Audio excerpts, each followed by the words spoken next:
outras companheiras que estavam aqui no fronte de batalha, nesse fronte de batalha, né? Então, quero agradecer também o carinho, a torcida de vocês, muito legal, e, sobretudo, a militância, a dedicação, né, para o projeto, que é um projeto em que põe o povo em primeiro lugar. É verdade. Esse projeto coloca o povo em primeiro lugar e, mais do que nunca, como o nosso presidente Lula sempre diz, o povo precisa da gente, né? Mais do que nunca precisa que a gente resista, que a gente lute para garantir os direitos que a gente já conquistou dessa nossa democracia tão recente, tão frágil, né? A senhora que tem um histórico aí grande, político, né? Já foi ministra, chefe da Casa Civil, já foi senadora, agora é presidenta e deputada federal, né? Pelo Paraná, tem uma história e tem um acúmulo muito grande para esse momento que a gente precisa e que está enfrentando. Então, se dispor a estar na presidência do nosso partido, que muito nos honra, inclusive a luta de todos aqueles que tombaram, né, para garantir esse momento de hoje, e nós, mulheres, ficamos muito honradas. Bom, dentro desses desafios, presidenta, nós temos diversos, né? Nós temos um desgoverno, né, antidemocrático, né, racista, machista, preconceituoso de todas as formas, fascista. Então, os desafios da esquerda, que é o tema da nossa live, não são poucos, né, para esse momento que a gente está vivendo. Então, eu queria que a senhora falasse um pouquinho sobre esses desafios, né, como é que nós precisamos para enfrentar, né, nos organizar para enfrentar eles. É verdade, é um grande desafio, porque eu acho que nunca o nosso país viveu uma crise tão grande como essa que a gente está vivendo, né? É uma crise na área de saúde, uma crise na área econômica, uma crise de todo esse desgoverno nas suas vidas. É uma tristeza ver o Brasil estar nos primeiros lugares em morte por Covid, em número de infectados, sendo que o governo brasileiro, o Bolsonaro, já sabia que tinha o Covid desde dezembro, quando surgiu na China, e logo no início da pandemia, né, quando a OMS decretou a pandemia, já devia ter tomado medidas. Não tomou, desdenhou disso, desdenhou da dor do povo, desdenhou do sofrimento do povo, mandou o povo se colocar de frente ao vírus para ir trabalhar, para ganhar vida, e as pessoas têm que fazer isso, porque elas têm seus compromissos, suas famílias para sustentar, e hoje a gente tem essa tragédia, né? E ele acaba sendo vítima, ou pelo menos disse, né, que pegou o Covid. Mas ele é um atleta, né? Deve ser só uma gripezinha que vai conseguir passar. Ou inventou outra história, porque ele mente tanto, né? Deve ter mentido, porque ele não queria que saísse ontem o depoimento do filho dele no Rio de Janeiro sobre as rachadinhas, abafar o caso Queiroz.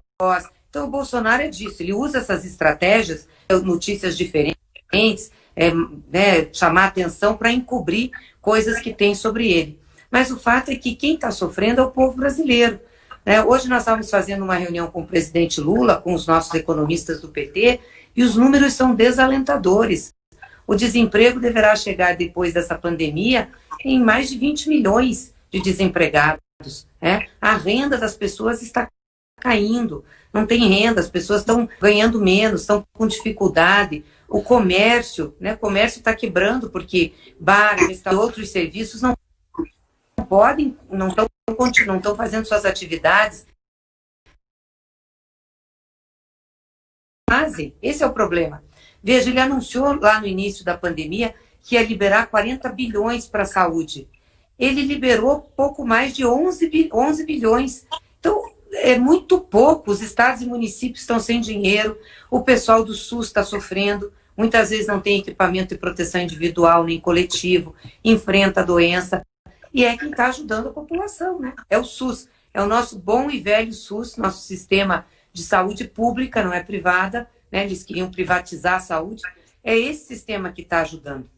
Então, eu acho que nesse momento a gente tem que contar para as pessoas o que está acontecendo e dizer que nós precisamos de serviço público bom, de política pública forte, de Estado forte. O município tem que estar presente na vida das pessoas, a prefeitura, o governo do Estado, o governo federal, tem que dizer, olha, nós estamos aqui para proteger, é para isso que tem que ser utilizado o Estado. E não fazer o que eles estão fazendo. Agora querem privatizar mais coisas, né? Querem entregar mais as riquezas que nós temos no Brasil. Então a gente fica muito triste. Mas a gente não é de fugir da luta, nem o povo brasileiro. Nós vamos enfrentar isso. E nas eleições municipais, Fernanda, eu acho que há municípios em que nós vamos disputar a eleição, né? Contar o que está acontecendo e a importância de ter consciência política, que o voto direciona para uma forma de gestão, para uma forma de prioridade dessa gestão. E aí debater o Brasil junto, porque é impossível, né, ter nos municípios, por exemplo, pegar a saúde que eu estava falando, um bom serviço de saúde se não tiver financiamento do SUS. E o SUS teve cortadas com a emenda constitucional 95, com a emenda do teto. Então é um debate que você vai ter que fazer aí com o pessoal para mostrar as dificuldades que a gente tem agora. Mas nós vamos lutar, tenho certeza que vai ser uma oportunidade para isso. E que você vai ser uma grande guerreira aí nesse processo. E eu queria saber como é que estão as coisas, como é que está a campanha, falar um pouquinho disso. Em Uruçuca, por exemplo, os desafios mudam, né, de acordo com o lugar que a gente está. Em Uruçuca a gente tem um grande desafio, porque igual a presidência hoje, como a gente está no desgoverno, Uruçuca está no mesmo caminho. Nós temos um prefeito que é do DEM, que apoiou o Bolsonaro, que também não tem muito compromisso com a população, nem com nossos projetos sociais, ou seja, ele faz parte do projeto de destruição do país e de não cuidar do povo. Então, Uruçuca ficou com um índice na Bahia como dos primeiros durante a maior parte dessa pandemia. O primeiro de infecção, o primeiro de índice de morte, justamente é o retrato da falta de cuidado com o povo e do compromisso, né? Então, a população sofre e sente o resultado já da eleição passada. Então, o desafio nosso não é pequeno, apesar de a gente na última eleição já ter Lula ganhou, né? Rui ganhou lá em Uruçuca, mas a gente sabe que a gente vai precisar enfrentar. Ele foi 3 vezes prefeito, então vem já de uma história política, né? A última vez que foi prefeito deixou o município 5 meses sem pagar salário, abandonou, destruiu tudo. Então a gente já sabe que o cenário que vem agora pela frente, pós-pandemia, não vai ser nada fácil. Não está sendo, o povo já está sofrendo, né? Mesmo com o apoio do governo do estado, né? Que a gente tem essa vantagem, né? De a Bahia estar numa condição muito boa, né? Política já há algum tempo. Depois de Wagner, que fez um governo maravilhoso para a Bahia e conseguiu aprovar o projeto dele, né, elegendo Rui, e Rui foi reeleito com aprovação muito boa e atuando nos diversos municípios com atuação excelente na pandemia, né? Ele tem tido um olhar muito para o social, para a agricultura, lançou um edital de 15 milhões para os agricultores familiares e agora vai lançar para os assentamentos de reforma agrária, né? Ele está na direção aí do consórcio do Nordeste, né? Que a senhora tem acompanhado, feito um excelente trabalho. Mesmo com todo esse apoio para o Uruçuca, ele mandou equipamentos, ele mandou ambulância, ele mandou o túnel. Mesmo não sendo do partido dele, né? Mesmo não sendo do partido dele. Isso é importante frisar, viu, Fernanda? Porque esse governo federal aí tem perseguido o Nordeste, porque diz que o Nordeste é da esquerda, do PT, então acho bem legal você falar isso da postura do Rui em relação ao prefeito aí de Uruçuca. E isso, na semana passada, mês passado, membros do governo me ligaram falando que iam mandar barracas agora para atuação na Feira Livre. E mandou kits, barraca, avental, todo para a feira, através da prefeitura, inclusive, que organizou e nem sequer colocou a marca do governo do estado na hora que foi fazer a divulgação e entrega das barracas. E acho que o povo não sabe. Hoje as redes dão essa condição para a gente, né? Rui construiu um diálogo direto com a população, então ele fala com a população do interior, inclusive, das ações que ele está realizando, do que ele está mandando. E então a população sabe, eles omitiram essa contribuição do governo, mas é um método de Rui de trabalhar. Então a gente fica muito feliz na Bahia, mas em alguns municípios como Uruçuca a gente está na contramão dessa política da Bahia, mas nós estamos aqui para enfrentar. Não nos falta coragem, não nos falta grupo, não nos falta força de vontade para fazer essa disputa política, eu tenho certeza que será vitoriosa, né? Nós tivemos em 2013 essa vitória, agora nós vamos repetir ela de novo. Nós tivemos, desses desafios que a gente enfrenta, o Uruçuca vai ser um grande desafio, mas eu acho que um desafio maior é nas redes sociais, né? presidenta. Eu estava conversando na reunião última da DPS, nesse final de semana que a senhora participou, né? Uhum. E o nosso companheiro João Paulo, ele dizia isso. A gente tem um desafio de colocar a esquerda para dominar as redes sociais, né? A nossa avaliação é que na última eleição de 2018, que encarretou a vitória de Bolsonaro, nós perdemos, né, nessa disputa de utilização das redes, até porque eles utilizaram isso usando fake news, né, de forma mais suja possível. Então essa disputa a gente não entra, mas a gente precisa dominar isso. Um grande avanço para veículos de uma melhor forma. A senhora acha que essa é uma questão para um desafio para o próximo período político nosso? Eu acho que é um grande desafio, porque nós fomos muito acostumados a fazer política e mesmo campanha eleitoral andando na rua, conversando com as pessoas, indo nas comunidades, abraçando, olhando no olho. A nossa relação é de muita proximidade. É um histórico do PT, né, dos movimentos sociais, enfim. E nós vamos ter esse desafio que uma parte da campanha considerável vai ser feita por rede social. Agora, na pandemia, né, e tá, quando terminar a curva, quando a gente conseguir vencer esse bicho, a gente vai poder sair nas ruas. Acho que o adiamento das eleições também foi importante porque dá a gente uma perspectiva de fazer trabalho de rua, né, e não só trabalho das redes sociais. Mas não tenho dúvidas que a gente precisa. Então, esse tipo de conversa que nós estamos tendo aqui, as reuniões que a gente faz pelas plataformas, na internet, isso tudo tem que ajudar, ser um instrumento para ajudar a nossa comunicação com as pessoas a utilizar as redes sociais, né? Nós não conseguimos fazer isso nas outras campanhas, sempre a extrema-direita, sempre não, né? Na última campanha foi a extrema-direita que fez, mas eu acho que a gente está avançando, o nosso pessoal está se acostumando, está utilizando as redes, eu acho que vai ser importante aí para essas eleições. E você está muito bem, né? Porque você faz live sempre, conversa com o pessoal, né? Isso vai criando uma dinâmica com o povo. Então, acho que isso é muito bom, muito bom. E queria aproveitar para, já que eu estou em terra baiana, né? Estou em Uruçuca, então vou mandar um abraço para o Rui Costa, o Rui Correria, dizer que a gente admira muito o trabalho que ele tem feito, ele tem sempre se reportado ao partido, conversado conosco, então é muito importante isso, né? E o Rui é super bem avaliado, exatamente por essa disposição que ele tem, né, de se dedicar aí ao governo, ao povo. E que bom que ele tem essa visão de que tem que mandar para todos, não é que nem o Bolsonaro, que manda só para os amiguinhos, né? Bolsa Família, quando ele foi distribuir a última vez, ele mandou tudo para o Sul, que precisa muito pouco, né? Deixou a região Norte, contra isso que a gente luta. Mas parabéns aí, viu, pela sua luta e parabéns pela... A gente, na eleição de 2013, eu tenho muita dificuldade. Eu faço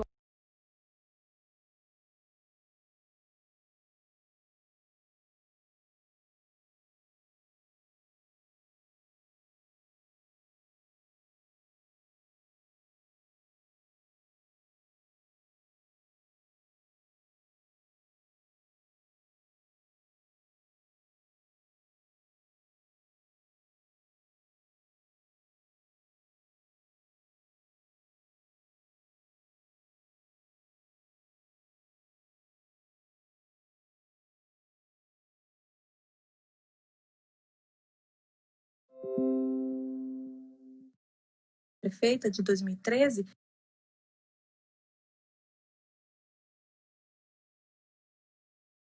Sou muito grande companheiro nosso. Valmir, meu colega aqui. Colega. Sou admirador também, é um grande companheiro de Uruçuca, né? Sempre que a gente precisa, ele sempre está disposto a nos ajudar. E em 2013, lá atrás, ele me levou para ter uma conversa com o Lula. E aí era um sonho da gente, né? Sentar e conversar. Então, 3 pessoas, né? 3 pré-candidatos a prefeitos estiveram no Instituto Lula. Só que ele falou, vamos tirar uma foto. Quando chegou lá, o presidente com aquela sensibilidade, aquele amor dele, que foi algo que mais me tocou. E a gente, aquela imagem, né? Eu fiquei o tempo todo pensando. Era eu e 2 homens. Eu emocionada e falava, eu não posso chorar, porque eu sou a única mulher aqui, eu tenho que resistir. Super emocionada, o presidente Lula me deixou muito à vontade e fez uma entrevista, gravou um vídeo pra gente. Naquela época, as redes sociais não eram tão fortes. Aí, o que a gente fez? Gravou um CD, apresentou. Toda vez que eu assisto, eu choro. Mas a gente chora mesmo. Quem tem coração chora. No vídeo, eu não chorei, resisti. E o Valmir ficou chateado. Falou, mulher, você tá vindo, você segurando, você não pode segurar. Eu falei, não, Valmir, eu segurei, eu resisti. E depois disso, eu nunca mais consegui resistir assistindo o vídeo. Pela sensibilidade que ele tem, né? E a gente via aquele representante, aquele ser humano, né? Acima de tudo, militante, que dedicou sua vida nas nossas lutas em nome do povo e ter aquela sensibilidade com a gente.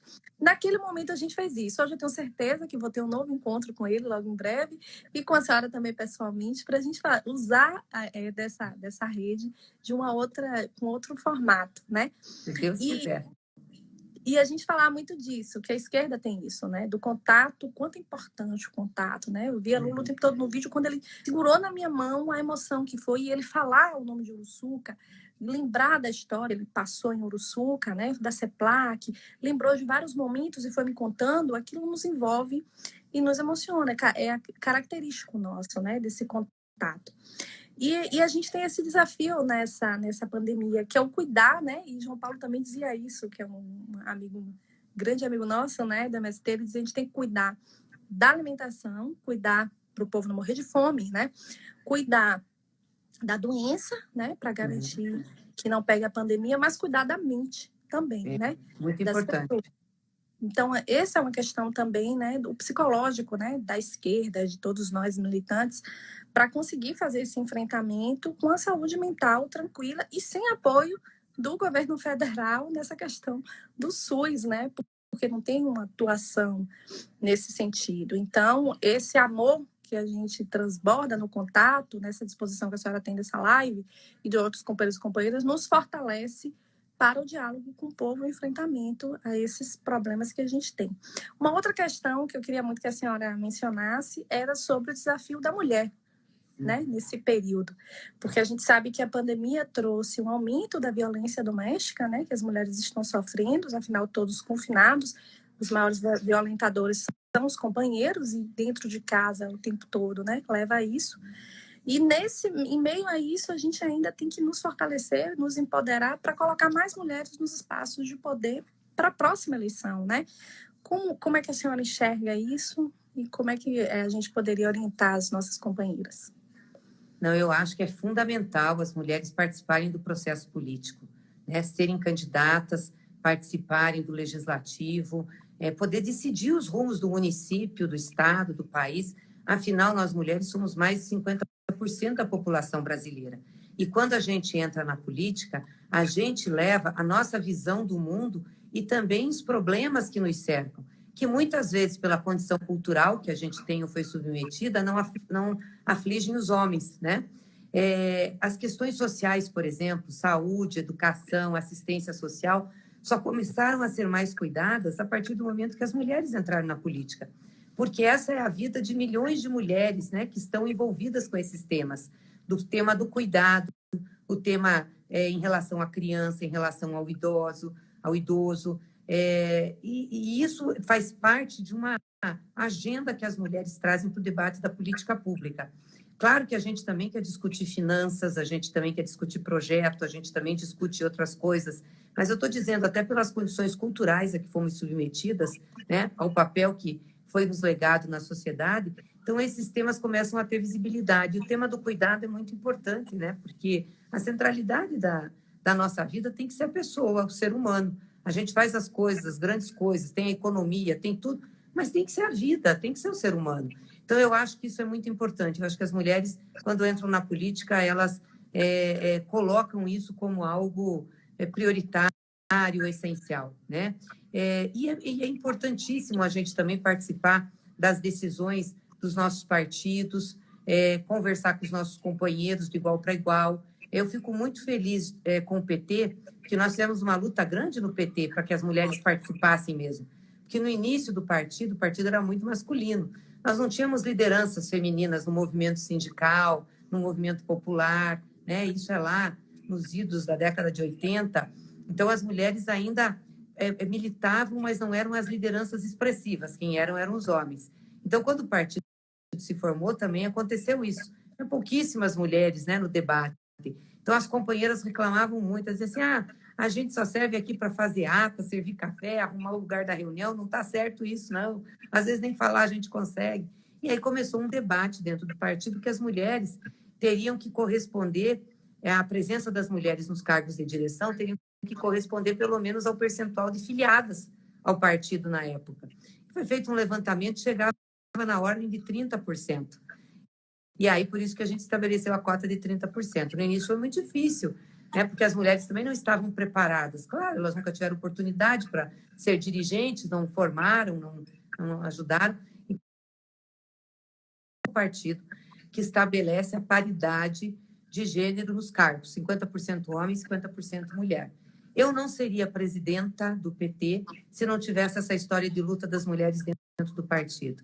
E eu fico muito orgulhosa, ainda mais porque hoje nós temos, além de eu estar na presidência, a nossa secretária de Finanças do PT Nacional é mulher, a nossa secretária de Organização é mulher, uma mulher negra aí do Nordeste, e a nossa secretária de Formação é mulher.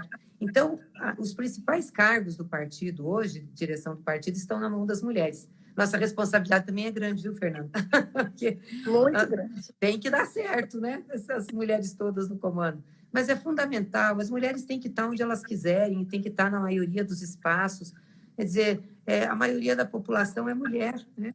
Como a maioria da população é negra, parda, e essa maioria de mulheres e negros e pardos é a maioria mais pobre do nosso povo, que mais sofre, e nessa pandemia está sofrendo. Essa questão da violência é estarrecedora, né? Porque a mulher, a casa teria que ser a referência do aconchego, do conforto, do amor, né? Enfim, da proteção. E para muitas, a casa é o lugar da violação, da violência. Triste isso. Nós tínhamos um programa no governo federal, a Dilma, que era a Casa da Mulher Brasileira, que nós começamos a implantar nos estados. Foram implantadas, veio o golpe, e eles acabaram com o projeto. Mas era um lugar onde tinham todos os serviços para as mulheres vítimas de violência. Tinha lá a delegacia da mulher, tinha Ministério Público, tinha serviço de saúde, orientação. Então, isso tudo era uma referência. Acabaram com isso. É desconhecer o Brasil e a realidade que o povo brasileiro vive, que as mulheres vivem, né? Mas nós vamos retomar isso, vai fazer parte de um projeto, e tenho certeza que você aí na prefeitura, como prefeita, né? Nossa prefeita, vai ter sensibilidade para também, já teve, para vários programas como esse, né? De acolhimento mesmo e de solidariedade, de parceria, que eu acho que é isso que a gente precisa. Empatia, se colocar, um governante tem que se colocar no lugar do outro, sentir a dor do outro, para poder, a partir daí, fazer as coisas acontecerem. Isso é uma grande qualidade do Lula. É claro que ele também vem, né, de uma vida sofrida, mas a grande qualidade dele, ele consegue sentir a dor do outro, por isso ele consegue fazer políticas tão acertadas, né? O Lula anda pelo Brasil, pisa o chão que o povo pisa, conhece, tem uma memória incrível, como você disse, uma memória, né, de lembrar, de falar das coisas. Isso é muito legal. Então, esse é o nosso papel, de fazer essa luta. É isso mesmo. É interessante falar disso, porque a gente sabe que tem algumas políticas públicas que a gente adota, como aconteceu em Uruçuca, que se não fosse mulher, não teria adotado. Por exemplo, em Uruçuca, antes de eu governar, nunca tinha nascido nenhum filho ou filha de Uruçuca. E uma das minhas metas e objetivos era a construção de uma casa de parto. E aí, onde a gente se deparava, não, mas essa cidade é muito pequena, não precisa. Você vai para Ilhéus de Itabuna, que é aqui do lado, né? E resolve. E eu ficava imaginando as mulheres que saíam da zona rural, a dificuldade financeira de se deslocar, o quanto a frieza no momento que seria tão gostoso se torna tão difícil. E eu falei, não, nós vamos ter que fazer. E fizemos com a emenda parlamentar de Valmir, fizemos com recurso próprio, equipamos e fizemos uma linda casa de parto. E a minha emoção foi muito grande, a parte de mulheres tendo seus filhos e filhas de fato com registro nascido em Uruçuca. E vários projetos sociais que nós desenvolvemos, porque na condição de mãe, de mulher, ver, né, a necessidade e importância daquela ação, a gente conseguiu desenvolver, claro, com o apoio dos nossos companheiros, mas a partir desse sentimento, né?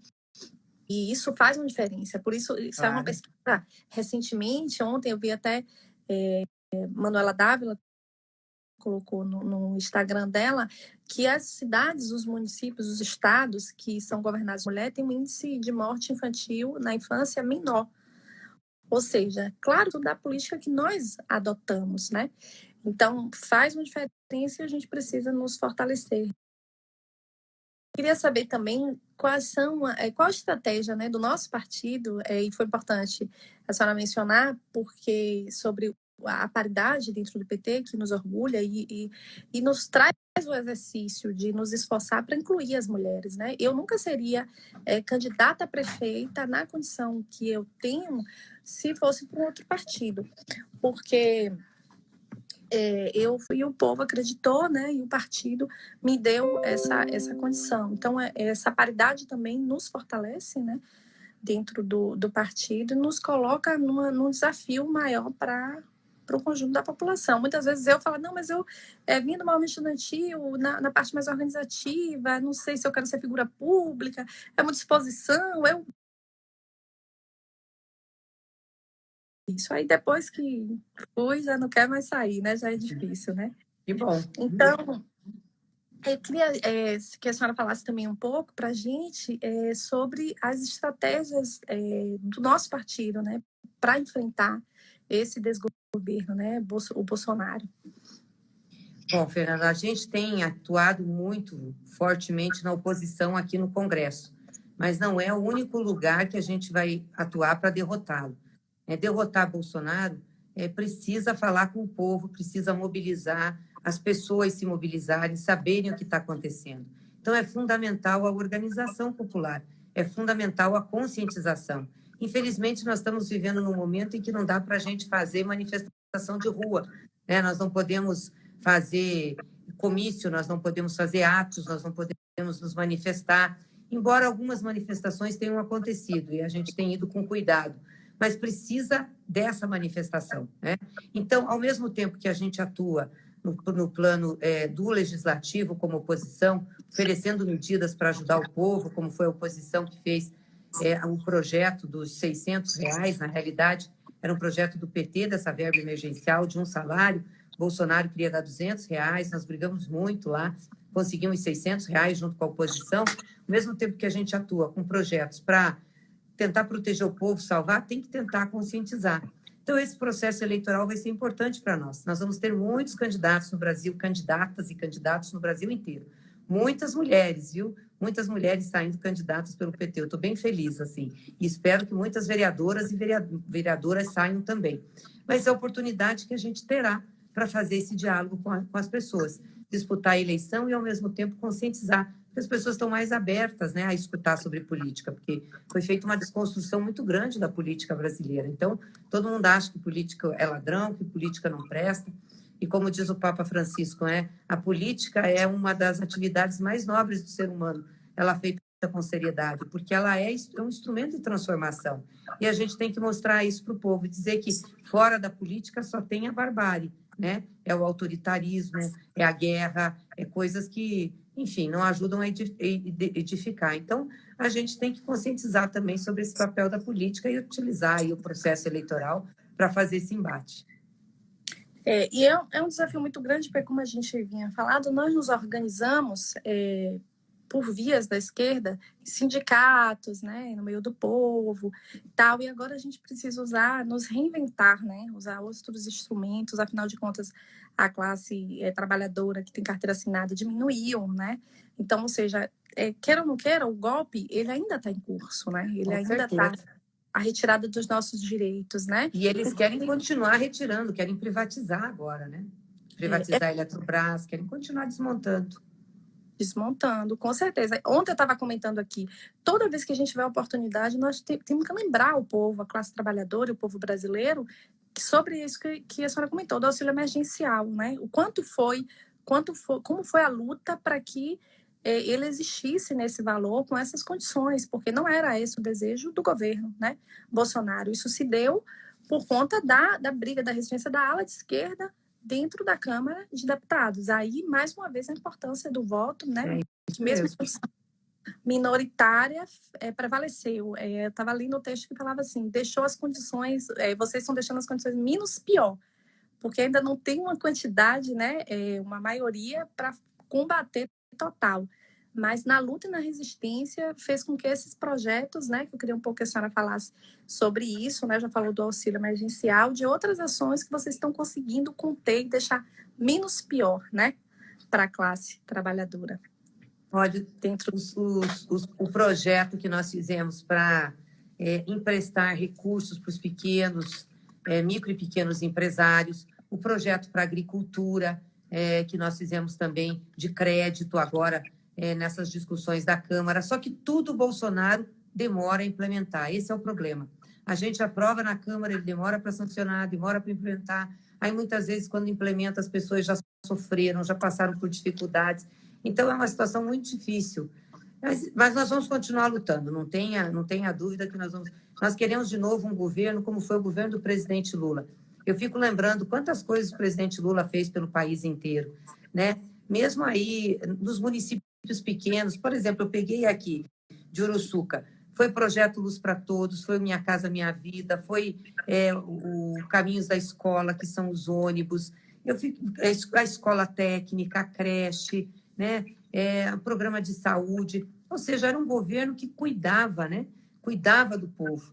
Esse daí, o povo é um detalhe, é número, né? Ele fala, e daí? Para a morte. É muito triste isso, muito triste. É isso mesmo. A gente está já caminhando para o final, então eu queria fazer uma última pergunta, que é o X da questão, né? Onde é que a senhora acha que reside a fortaleza dos setores populares? Né? Onde é que elas estão nesse momento? Né? Onde é que nós podemos encontrar? E como a gente pode mobilizar essa fortaleza, né, da população e nos organizar em massas para reivindicar nossos direitos daqui para frente? Primeiro, fortalecendo os movimentos populares organizados que fazem esse contato com o povo, que é fundamental. E aqui eu tenho que saudar o nosso MST, Movimento dos Trabalhadores Sem Terra, que cumpre um papel importantíssimo na luta popular, na luta pela terra, mas na luta pelos direitos de todos os trabalhadores, né? Do campo ou da cidade, e que tem levado essas bandeiras e tem atuado de maneira a defender a democracia, enfim.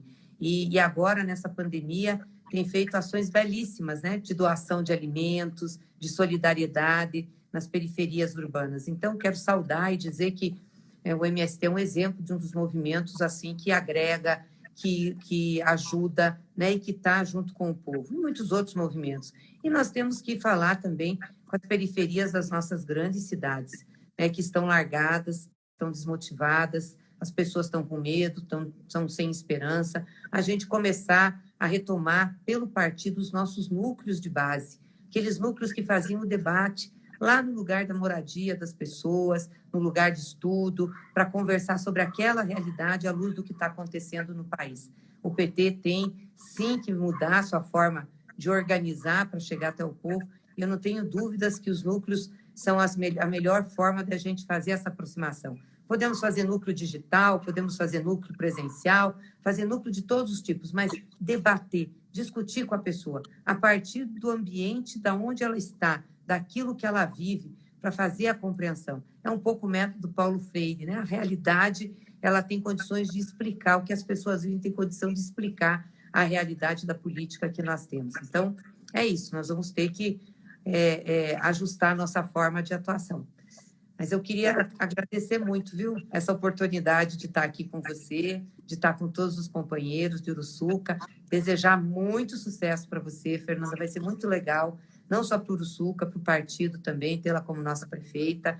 Tenho certeza que a gente vai se encontrar ainda no período de campanha, que não começou, vamos fazer muitos atos, né? Mas queria te desejar muita sorte, muito sucesso, que Deus te abençoe e conta com a gente, vamos estar junto aí nessa caminhada. Eu que agradeço, companheira. Agradeço sua atenção, toda a sua história de luta, seu exemplo, que honra as mulheres, nos honra. Agradeço sua disposição de estar construindo a resistência na luta atual e nas futuras que vêm. Queria convidá-la, não posso deixar de convidar a senhora. Vamos sentir um pouco nesse período, porque a gente faz eventos de rua na campanha muito grandes, de grandes aglomerações. Mas a gente não vai poder fazer, mas vamos estar no 1 a 1, tricotando, e não tenha dúvida que aqui em Uruçuca, no sul da Bahia, a senhora tem uma militante que vai defender nossa bandeira, indo para os nossos projetos sociais. Eu acho que nós temos o de mais forte, que é munição, porque no período que nós estivemos presidindo, administrando esse país, nós demos o de melhor para o povo. Então, isso, o maior legado a gente tem, é só a gente lembrar, né? Recordar a população. Hoje a população está consciente de que a condição que ela vive hoje é muito pior do que a gente dava antigamente. Então, e o legado a gente deixou. Então, isso é mais importante. Quando eu penso em Uruçuca, eu fico muito orgulhosa de saber que hoje eu posso entrar em todas as casas, dialogar com as pessoas, porque eu fiz, porque eu trabalhei, porque a gente fez um trabalho honroso, honesto, né? E a gente tem que mostrar, tá aos olhos do povo, as nossas ações, e isso melhorava a vida da população, sem dúvida nenhuma. Mesmo que por algum momento parte da população não se livrou no período eleitoral, por diversos outros motivos, né? Nós sofremos também uma ofensiva muito grande, o nosso partido, né, na última eleição, mas mesmo que não lembrou naquele momento, sem dúvida nenhuma reconhece, nos tem como um respeito, como um grupo que trabalha, né, que pensa, que é sensível na a condição da população. Então, nós temos isso, então nós podemos caminhar em qualquer lugar, entrar em qualquer lugar e falar do legado e da condição que nós temos ainda de fôlego para disputar por um Brasil melhor, para a Bahia melhor, para o Uruçuca melhor. Condição de trabalho nós temos para isso. A gente forma essa aliança, essa união, né, da nossa militância, que dialoga com o povo e que tem os nossos dirigentes, assim como a senhora, lado a lado, para aí enfrentar os nossos interesses, o interesse da classe trabalhadora. Então, eu queria agradecer muito.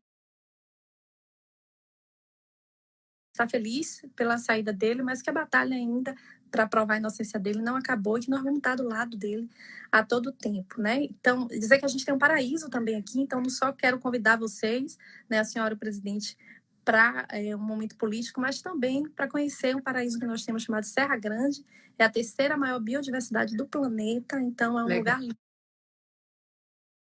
lindo, que também dá para passear, para vir, para descansar. Então, seja quando quiser, viu? Já está convidada, seja muito bem-vinda. Muito obrigada. Sim, com certeza. Um abraço ao meu deputado federal Valmir, seu colega.